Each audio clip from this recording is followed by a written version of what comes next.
Saudações, caros alunos! Vamos estudar as ferramentas da qualidade para a solução de problemas. E vocês verão que depois desta aula, nenhum problema pessoal, profissional, seja o que acontecer na vida de vocês, será mais problema. Por quê? Vocês terão o caminho da solução. Então prestem muita atenção, porque isso vai servir para o resto da vida de vocês. Atenção turma! Vocês sabem a diferença entre anomalia, não conformidade e problema? Parece a mesma coisa, mas tem alguma diferença sim. E nós veremos isso de agora em diante. Primeiro eu vou começar pelo conceito de não conformidade. Tá? Não conformidade é o não atendimento de um requisito. Então uma não conformidade ela pode ocorrer com relação a requisitos de clientes, se algo não for atendido, seja o que for. Pode acontecer em relação a requisitos da empresa, né? Não cumprimento de procedimentos, regras. Né? Há pouco a gente estudou aí os procedimentos operacionais padrão e fizemos aí trabalhos nesse sentido. Claro que aquilo que está escrito, aprovado pela empresa, dito como o melhor caminho para se proceder, é óbvio que tem que haver algum tipo de cobrança, algum tipo de controle do cumprimento. E o não cumprimento configura uma não conformidade. Existem outros possíveis não conformidades. As mais comuns também são o não cumprimento de normas técnicas relativas ao produto, ao processo, legislação aplicável. E vocês verão mais adiante, né, pessoal, quando a empresa opta por seguir uma normatização técnica, é o caso da ISO 9001, qualquer não cumprimento de um requisito da ISO 9001 também configura uma não conformidade. Então, assim, para vocês compreenderem bem, para que haja uma não conformidade tem que haver um requisito. Normalmente, 99% das vezes, esse requisito vai estar explícito, escrito em algum local. Mas também existem as não conformidades pelos usos e costumes, enfim, diante de algum padrão de conduta esperado, ainda que não tenha sido declarado pelo cliente. O exemplo que eu sempre dou é o caso da cerveja gelada. Né? Aqui no Brasil, se tu pedir a cerveja, é óbvio que ela já vai vir gelada. Né? Não há necessidade de especificar um contrato dizendo que tu quer a cerveja gelada. Então, falou, garçom, me traz uma cerveja, se espera que ela venha gelada. Então, é um requisito que não está escrito, não está declarado, mas ele já é entendido por todos, pelos usos e costumes locais. Agora, se estiver na Alemanha, já vai mudar. Se tu quiser a cerveja gelada, tu já vai ter que especificar. Ok? A anomalia, né, aqui no conceito lá da gestão de operações, para quem já fez a disciplina comigo, a gente tratava por falha. Os conceitos são similares. Tem uma pequena diferença se a gente começar a consultar a bibliografia de autor A para autor B, mas essencialmente eles convergem para o mesmo conteúdo que para o nosso fim aqui, que é o fim didático, serve também. Anomalia ou falha é todo desvio em relação ao esperado. Quer dizer, aí já independente do que está explicitado, do que está escrito ou implícito por usos e costumes, a anomalia desviou em relação ao que se espera, mesmo que seja uma expectativa individual, a gente já considera anomalia. Então pode ser um defeito em um produto, um ruído estranho na máquina, uma reclamação de um cliente, um erro no relatório. E as anomalias, então, elas podem acontecer no projeto, nas instalações, nas pessoas, nos fornecedores e até mesmo no cliente. Qualquer coisa, por exemplo, eu chego numa sala de aula, né, e espero, obviamente, que o projetor multimídia vai funcionar. Então eu me ligo ele e de repente não funciona, não aparece o slide. É uma anomalia. Nem toda anomalia é uma não conformidade. Né? Você já deve estar percebendo isso. Existem anomalias que, por não haver um requisito explicitando, não vai constituir não conformidade. Ela pode ser uma anomalia de caráter subjetivo por força de uma expectativa, de uma vontade de alguém. Para ser não conformidade tem que ter o requisito de alguma forma explicitado ou consagrado pelos usos e costumes. Agora, uma anomalia ela pode ser um aviso ou ameaça ou risco de não conformidade. Eu chego aqui na sala, né, por exemplo, se eu encontrar uma lâmpada das nossas luminárias aqui desligada, né, liguei, mas ela está queimada, por exemplo, é uma anomalia, aquela lâmpada, minha expectativa é que ela ligasse. Mas, de repente, né, não vai prejudicar a iluminância necessária pelas normas técnicas para se dar uma aula, é apenas uma lâmpada. Ela é uma anomalia, sim, eu esperava que ela funcionasse, porém não configura uma não conformidade porque não chega a ofender nenhum requisito. Agora, imagine que eu chegue aqui num dia de aula, a lâmpada está queimada, eu mando trocar, tudo aquilo tá.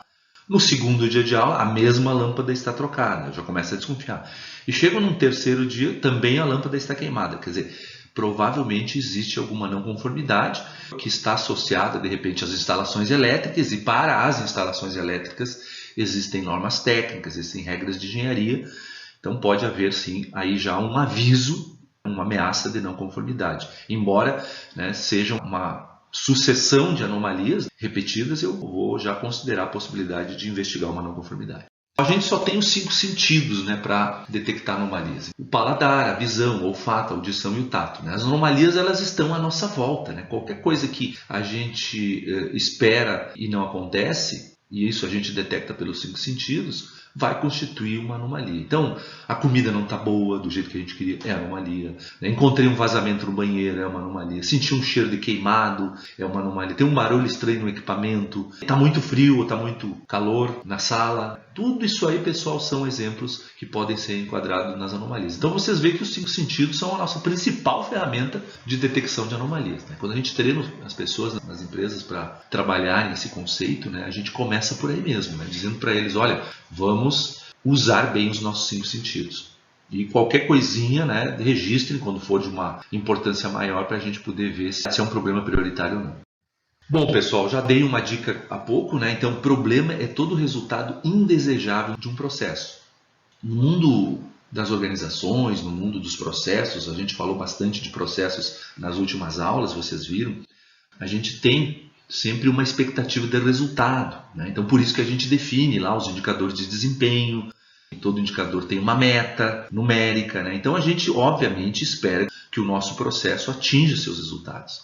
Muito bem, então, a partir do momento em que um resultado não é atingido, eu olho lá o indicador e ele não está atingindo a meta, ou está fora dos parâmetros de normalidade, aí se usa um pouco de estatística para detectar isso também, esse não atendimento ao resultado desejado configura um problema. Por que o problema, pessoal? Porque já é uma coisa que merece maior atenção.